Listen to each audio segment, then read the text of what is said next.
Hello student, good morning. कैसे हैं आप लोग? उम्मीद है कि सभी लोग अच्छे होंगे। एक लंबे इंतजार के बाद हम आज फिर से क्लास स्टार्ट कर रहे हैं। बहुत आप लोग का कॉल आया, सर जल्दी क्लास स्टार्ट कीजिए। आखिर हमको क्लास स्टार्ट करना ही पड़ा। तो चलिए हम वहीं से स्टार्ट करेंगे जहां से छोड़े थे। मतलब हम फिजिकल केमिस्ट्री अभी स्टार्ट कर रहे हैं क्लास 11 का, और वो चैप्टर का नाम है आयनिक इक्विलिब्रियम। क्या पढ़ेंगे हम लोग? Ionic equilibrium. Ionic equilibrium.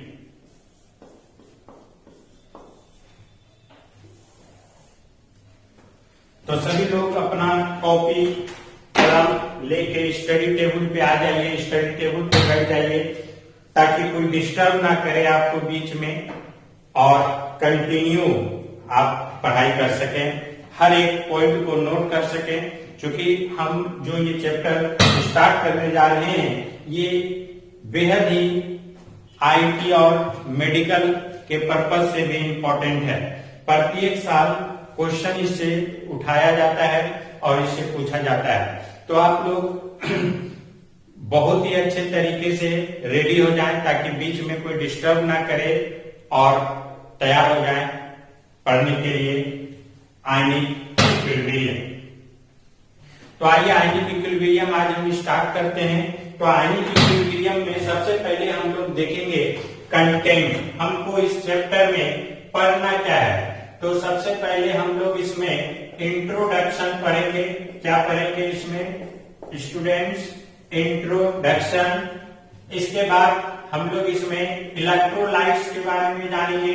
Electrolytes क्या है, और इसी इलेक्ट्रोलाइट्स में हम लोग जानते हैं स्ट्रॉन्ग इलेक्ट्रोलाइट्स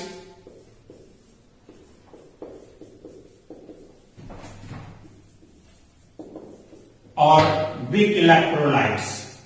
आगे हम इसको डिटेल से पढ़ेंगे।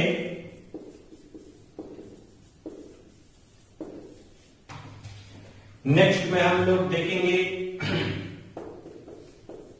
Ionisation of weak electrolytes. Weak electrolytes का हम लोग आयोनाइजेशन देखेंगे कि वीक इलेक्ट्रोलाइट्स का आयोनाइजेशन कैसे होता है। फिर हम लोग इसी में देखेंगे थोड़ा concepts of acids and base. ऐसे आप लोगों को ये पढ़ाया जा चुका है, लेकिन हम एक बार फिर से एक्सप्लेन कर देते हैं क्योंकि काफी दिन गुजर गया है इसको स्टडी करने से। तो थोड़ा सा हम एक्सप्लेन कर देंगे एसिड्स बेस का कॉन्सेप्ट। नेक्स्ट में हम लोग देखेंगे आयोनाइजेशन कांस्टेंट ऑफ वाटर। क्या देखेंगे हम लोग? Ionisation constant of water. इसके नेक्स्ट में देखेंगे पीएच स्केल। नेक्स्ट में हम लोग देखेंगे बफर सॉल्यूशन। नेक्स्ट में हम लोग देखेंगे हाइड्रोलाइसिस ऑफ साल्ट।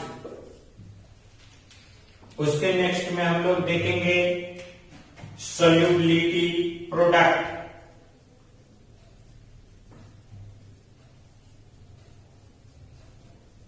और फिर एप्लीकेशन ऑफ सोल्यूबिलिटी प्रोडक्ट।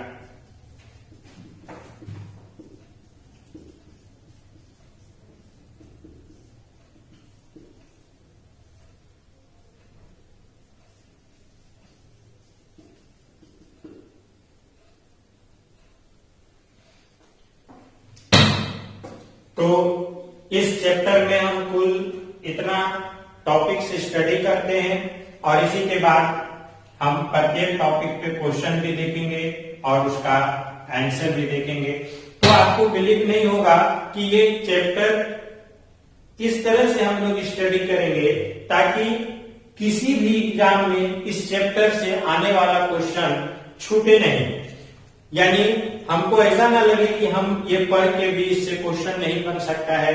तो आप लोग कंटिन्यू अगर वीडियो को लास्ट तक देखेंगे तो आपको कहीं से भी ऐसा नहीं लगेगा कि ये चैप्टर भारी है। हालांकि बहुत लोग कहता है कि ये चैप्टर बहुत भारी है ना, लेकिन फिर भी हम आपको ये गारंटी दें कि ये चैप्टर कहीं भी आपको ऐसा नहीं लगेगा। जब आप लोग पढ़ेंगे तो आप लोगों को लगेगा कि ये भारी कहाँ है ना। तो फिर आप लोग स्टार्ट हो जाइए, हम लोग चलते हैं इंट्रोडक्शन में।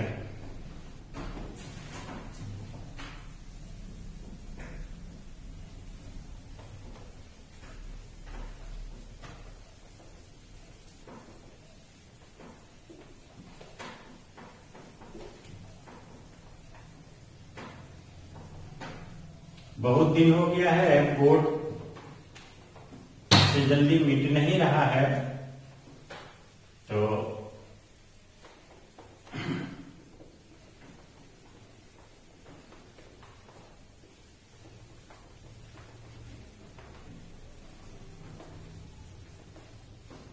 आप लोग साथ साथ नोट करते चलेंगे, क्योंकि हम 11th बेस से लेके चल रहे हैं आईटी नीट बेस तक, और हम क्वेश्चन के साथ साथ थ्योरी भी स्टडी करेंगे।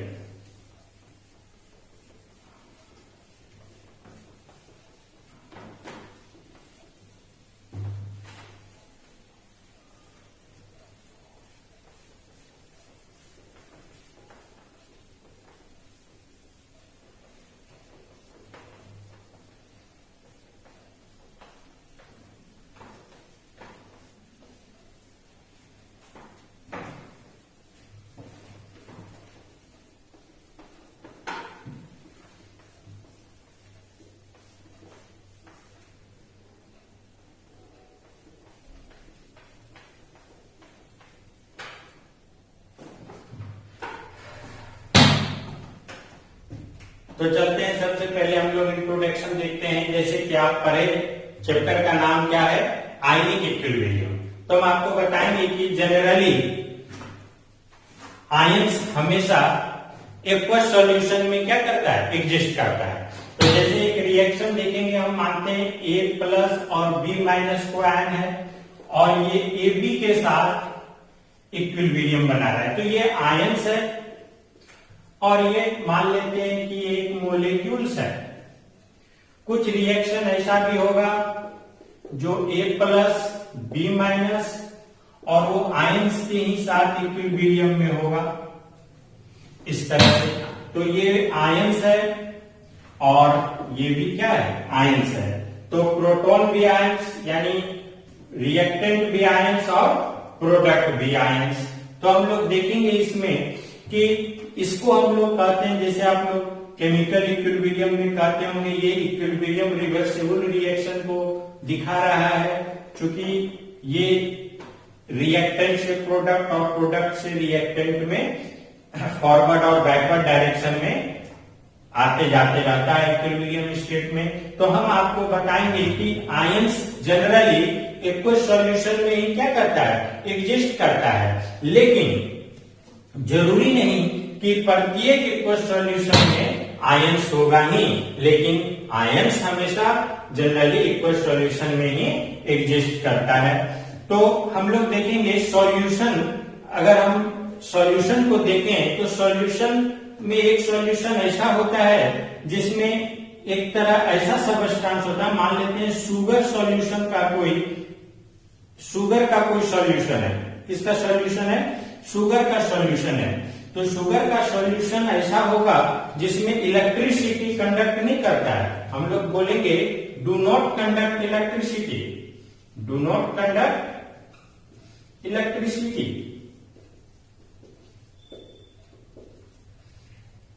तो ऐसा सब्सटेंस है जिसके सॉल्यूशन से इलेक्ट्रिसिटी कंडक्ट ना करे, वो सॉल्यूशन, वो सब्सटेंस को हम लोग कहते हैं non electrolyte, non electrolyte substance. और ऐसा ही सबस्टेंसेस लेते हैं, सबस्टेंसेस का सॉल्यूशन लेते हैं जिसमें इलेक्ट्रिसिटी कंडक्ट करे। जैसे हम लोग साल्ट का सॉल्यूशन ले लें, तो अगर साल्ट का सॉल्यूशन लेते हैं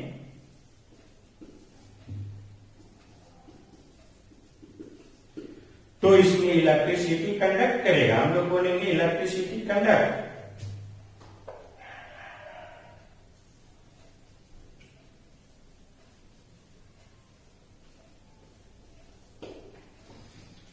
और तो जब इलेक्ट्रिसिटी कंडक्ट करता है तो वैसे सबस्टेंसेस को हम लोग बोलेंगे इलेक्ट्रोलाइट।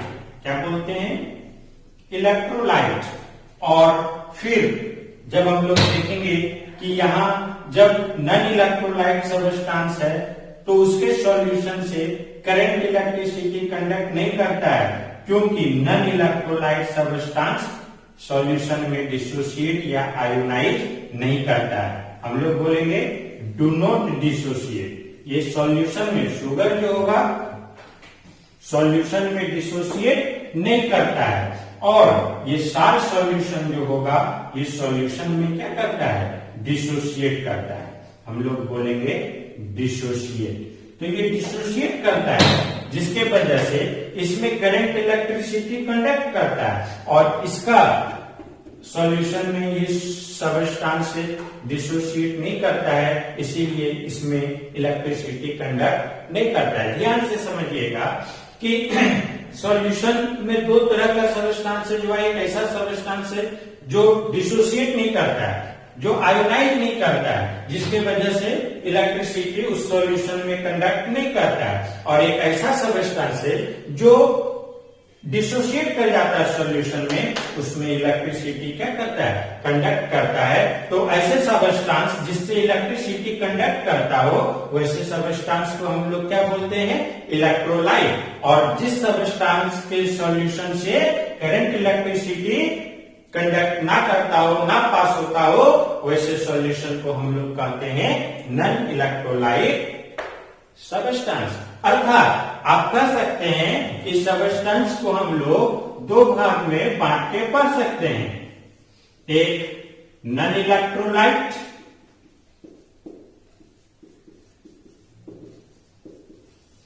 और दूसरा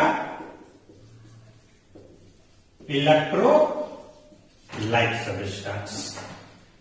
तो ये सबस्टेंस जो नॉन इलेक्ट्रोलाइट है उसके बारे में हमको पढ़ना नहीं है। ये डिसोसिएट नहीं करता है, और डिसोसिएट नहीं करता है जिससे कंडक्ट इलेक्ट्रिसिटी पास नहीं करता है। हमको मेनली पढ़ना क्या है? Electrolyte substance. तो आइए हम लोग आगे क्या करेंगे? Electrolyte substance. तो आपको बताएंगे कि इलेक्ट्रोलाइट सबस्टेंस में जो, इसको कॉपी कर लीजिएगा आप लोग। Thank you. तो इलेक्ट्रोलाइट सबस्टेंस जो है ये भी दो तरह का होता है, एक स्ट्रॉन्ग इलेक्ट्रोलाइट और दूसरा वीक इलेक्ट्रोलाइट।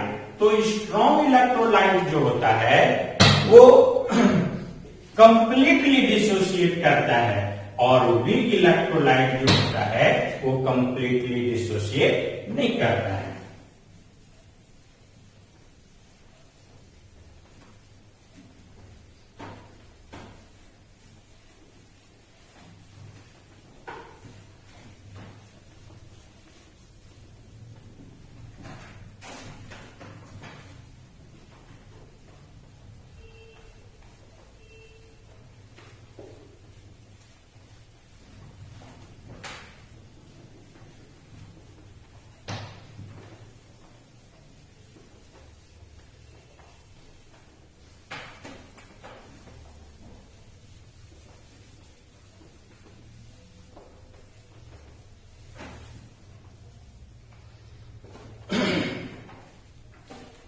हम लोग देखेंगे अकॉर्डिंग टू फराडे, नोट लिख लीजिएगा।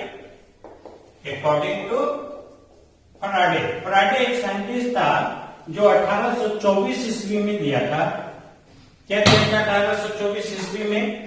कि ऐसा सबस्टांस जिससे इलेक्ट्रिसिटी कंडक्ट कर सके उसके सॉल्यूशन से, मतलब कहने का कि this substance which conduct electricity in their aqueous solution is called electrolytes, while which do not conduct electricity are called non-electrolytes। तो फैराडे बोला कि जिस सबस्टांसेस के सॉल्यूशन से, जिस सबस्टेंसेस के एक्वस सॉल्यूशन से इलेक्ट्रिसिटी कंडक्ट करता है उसको हम लोग इलेक्ट्रोलाइट्स कहते हैं, और जिससे कंडक्ट नहीं करता है उसको हम लोग नॉन इलेक्ट्रोलाइट्स कहते हैं। इसको नोट करते हैं। आइए, दिस सबस्टेंस देखिएगा आप लोग, this substance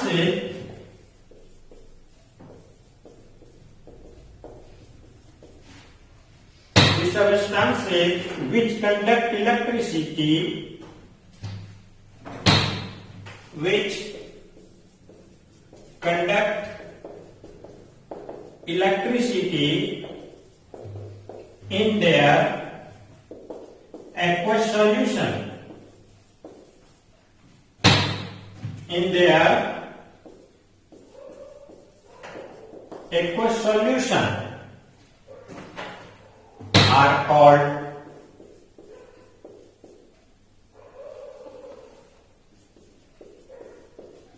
electrolytes।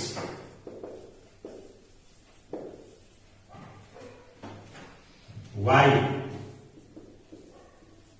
Which do not conduct electricity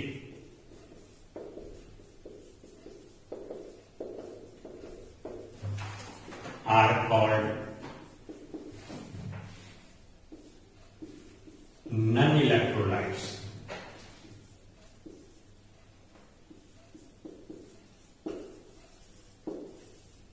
non-electrolytes। तो ये दो तरह का सबस्टेंस हो गया, एक इलेक्ट्रोलाइट्स और दूसरा नॉन इलेक्ट्रोलाइट। जैसा कि हम लोग पढ़े थे, ये फैराडे के अनुसार ये डिफिनेशन था कि इलेक्ट्रोलाइट्स और नॉन इलेक्ट्रोलाइट्स। अब इसी इलेक्ट्रोलाइट्स नॉन इलेक्ट्रोलाइट्स को एक साइंटिस्ट था आर्हेनियस, वो भी एक्सप्लेन किया अकॉर्डिंग टू आर्हेनियस।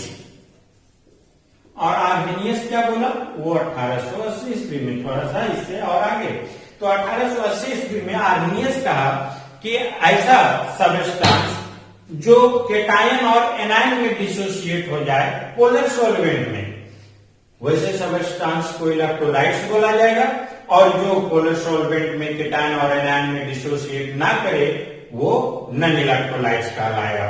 तो आर्हेनियस के कॉन्सेप्ट के अनुसार भी हम लोग आगे एक्सप्लेन करेंगे कि कैसे इलेक्ट्रोलाइट्स और नॉन इलेक्ट्रोलाइट्स को एक्सप्लेन करते हैं। और इसको कौन एक्सप्लेन किया था, आर्हेनियस। कौन एक्सप्लेन किया था, आर्हेनियस। तो हम लोग देखेंगे according to Arrhenius the substance which dissociate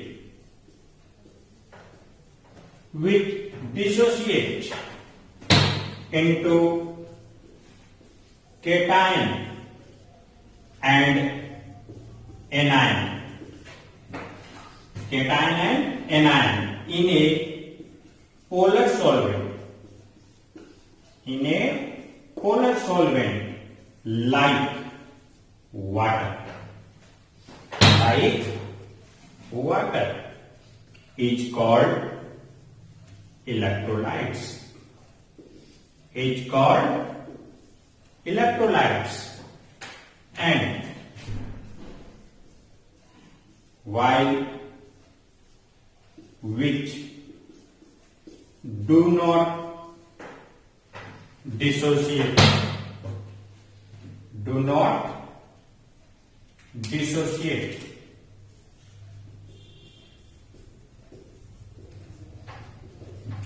in polar solvent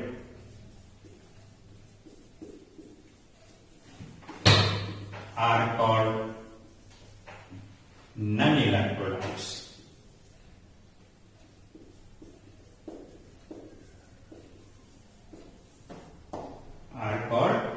current electrolytes. तो सबसे इंटरेस्टेड बात देखिएगा इसमें क्या है कि सभी एसिड बेस और साल्ट इलेक्ट्रोलाइट्स में आता है। हम लोग एग्जांपल में देखेंगे, all acid base and salt are electrolytes. सभी एसिड बेस साल्ट एक इलेक्ट्रोलाइट्स है, क्योंकि ये डिसोसिएट करता है केटायन और एनायन में, या तो बोले इसके इक्वस सॉल्यूशन से करंट इलेक्ट्रिसिटी पास करता है। इसीलिए हम लोग सभी एसिड बेस और साल्ट को एक इलेक्ट्रोलाइट मानते हैं, और इलेक्ट्रोलाइट होता ही है एक्चुअली में। तो हम लोग आगे देखेंगे कि ये जो इलेक्ट्रोलाइट्स है इसको भी हम आगे दो भाग में क्लासिफाई करते हैं, स्ट्रॉन्ग इलेक्ट्रोलाइट्स और वीक इलेक्ट्रोलाइट्स। तो इसको आप लोग नोट्स कर लेंगे। ये एक फैराडे है और दूसरा आर्हेनियस के कॉन्सेप्ट के अनुसार इलेक्ट्रोलाइट्स और नॉन इलेक्ट्रोलाइट्स को एक्सप्लेन किया गया है।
तो आइए आगे हम लोग अब देखते हैं इलेक्ट्रोलाइट्स को भी दो भाग में बांटते हैं।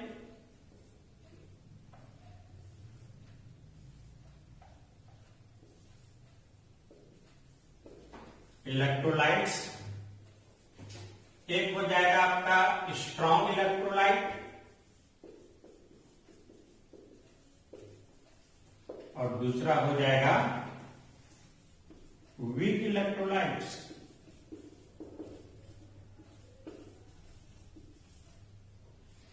तो स्ट्रॉन्ग इलेक्ट्रोलाइट्स जो होता है, ध्यान दीजिएगा, ये कंप्लीटली डिसोसिएट कर जाता है एक्वस सॉल्यूशन में। हम लोग बोलेंगे कंप्लीटली डिसोसिएट, और वीक इलेक्ट्रोलाइट जो होता है ये पार्शियली डिसोसिएट करता है, पार्शियली डिसोसिएट। तो कंप्लीटली डिसोसिएट मतलब हम लोग बोलेंगे अबाउट 100%, ये क्या हो जाता है, डिसोसिएट हो जाता है। और पार्शियली डिसोसिएट आप इसी को बोल सकते हैं do not completely dissociate, do not completely dissociate. और ये लगभग 5% ही क्या करता है, डिसोसिएट करता है, और 5% वाले लगभग। तो आप कह सकते हैं कि ये कंप्लीटली डिसोसिएट जो करेगा उसको स्ट्रॉन्ग इलेक्ट्रोलाइट में रखते हैं, और जो पार्शियली या कंप्लीट डिसोसिएट नहीं करता है वो वीक इलेक्ट्रोलाइट्स में होता है। तो हम लोग देखेंगे कि जो स्ट्रॉन्ग इलेक्ट्रोलाइट्स होगा उसका एग्जाम्पल भी strong acid base and salt होगा। Strong acid base and salt. और वीक इलेक्ट्रोलाइट जो होगा, इसका एग्जाम्पल में भी क्या हो जाएगा, weak acid base and salt. समझ में आया? तो जो वीक इलेक्ट्रोलाइट्स होगा उसमें एसिड बेस या सॉल्ट भी वीक ही होगा, जो कंप्लीटली डिसोसिएट नहीं करता है। तो इसका हम कुछ एग्जांपल देख लेते हैं। और स्ट्रॉन्ग एसिड में जैसे HCl, H2SO4, HNO3, HClO4, ये सभी स्ट्रॉन्ग एसिड है, यानी आप इसी को स्ट्रॉन्ग इलेक्ट्रोलाइट्स में रख सकते हैं।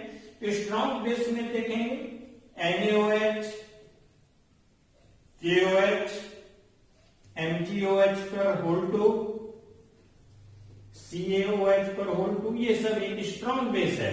आप कह सकते हैं कि ग्रुप 1A का मेटल जो होगा या 2A का मेटल हाइड्रोक्साइड जो होगा, ध्यान से सुनिएगा क्या कहा गया कि ग्रुप 1A का मेटल या ग्रुप 2A का मेटल का हाइड्रोक्साइड जनरली क्या होता है, स्ट्रॉन्ग बेस बनाता है। इसी में आगे आप देखेंगे स्ट्रॉन्ग साल्ट। तो स्ट्रॉन्ग साल्ट में आप देखते हैं कि इसमें क्या आ जाता है, NaCl, MgCl2, CaCO3, MgCO3, etc। तो आप कैसे पहचानेंगे कि कोई भी स्ट्रॉन्ग साल्ट है? कैसे?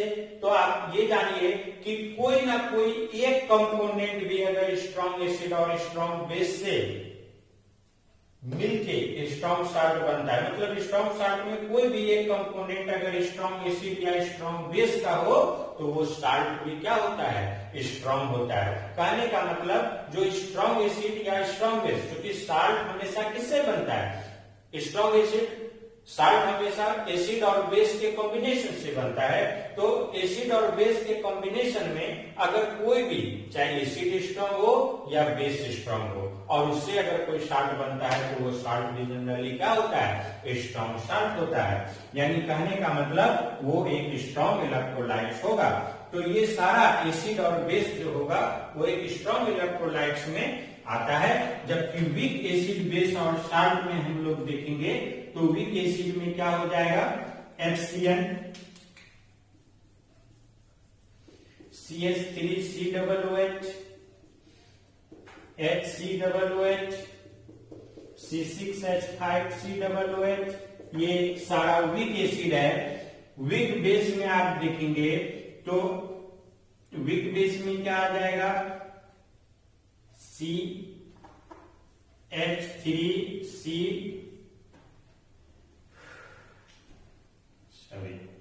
इसको आप कर लीजिए, NH4OH। तो ये आप देखेंगे एक वीक बेस है। जबकि साल्ट में अगर आप देखेंगे वीक साल्ट में तो क्या हो जाएगा, CH3COO, NH4CN, etc। ये सब वीक साल्ट में आ जाएगा। तो हम लोग देखें कि वीक इलेक्ट्रोलाइट और स्ट्रॉन्ग इलेक्ट्रोलाइट। तो स्ट्रॉन्ग इलेक्ट्रोलाइट में स्ट्रॉन्ग एसिड बेस और साल्ट, और वीक इलेक्ट्रोलाइट में वीक एसिड बेस और क्या होगा, साल्ट होगा।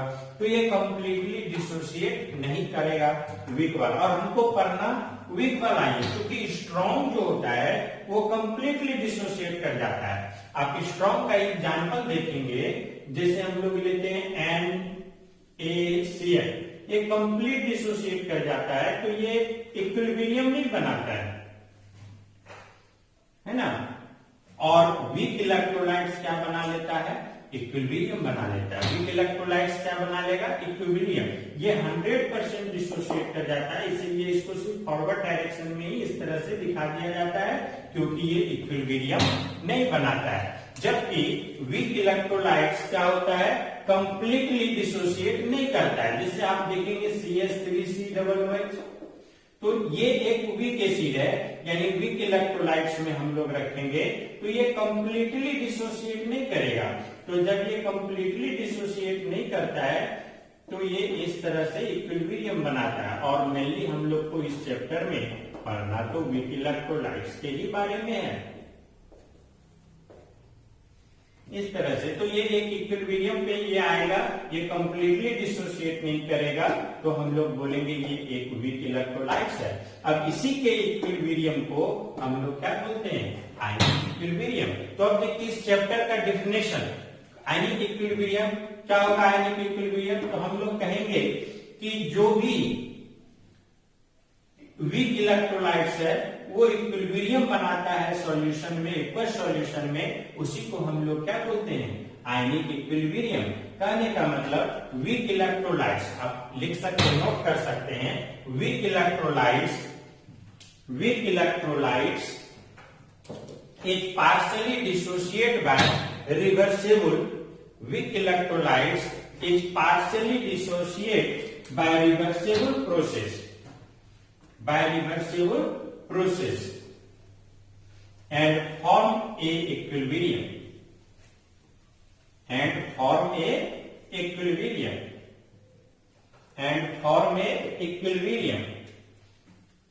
the equilibrium formed by weak electrolytes is called ionic equilibrium. इसी को हम लोग यहां नोट कर ले, इसे weak electrolyte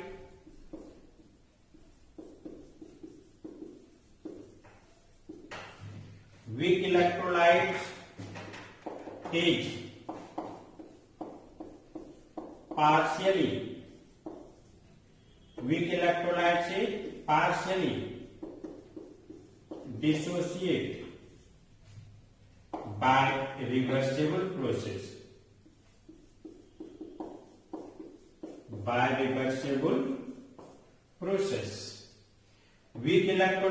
partially dissociate by reversible process. Weak electrolytes is partially dissociate by reversible process. And form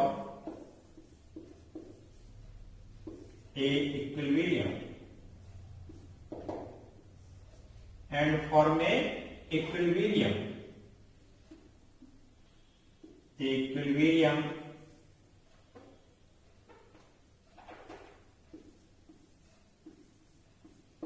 The equilibrium formed by weak electrolyte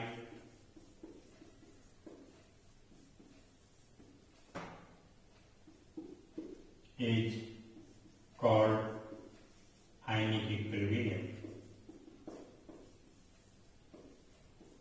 तो यही कहने का मतलब, जो वीक इलेक्ट्रोलाइट्स पार्शियली डिसोसिएट करता है रिवर्सेबल प्रोसेस में और वो एक इक्विलिब्रियम पे पहुंचता है, एक इक्विलिब्रियम बनाता है, उसी आयन के इक्विलिब्रियम को हम लोग क्या बोलते हैं, आयनिक इक्विलिब्रियम। जो इस चैप्टर का डेफिनेशन है कि वीक इलेक्ट्रोलाइट्स पार्शियली डिसोसिएट करके इक्विलिब्रियम बनाता है, इक्विलिब्रियम पे पहुंचता है। इक्विलिब्रियम पे पहुंचने का मतलब जो क्या कांस्टेंट रेट से दोनों फॉरवर्ड और बैकवर्ड डायरेक्शन में जाए तो हम लोग बोलेंगे इक्विलिब्रियम स्टेट पे है। तो ये रिवर्सिबल प्रोसेस के द्वारा इक्विलिब्रियम स्टेट बनाता है आयंस का, और उसी को हम लोग बोलते हैं आयनिक इक्विलिब्रियम। क्या बोलेंगे इसको, आयनिक इक्विलिब्रियम। इसी को आप कह सकते हैं this type of equilibrium involving ion in equals solution is called ionic equilibrium. क्या बोला गया, this type of equilibrium involving ions in equals solution is called ionic equilibrium. इसको भी हम लोग नोट कर लेंगे। आप दोनों में से किसी भी तरह से इसको बता सकते हैं।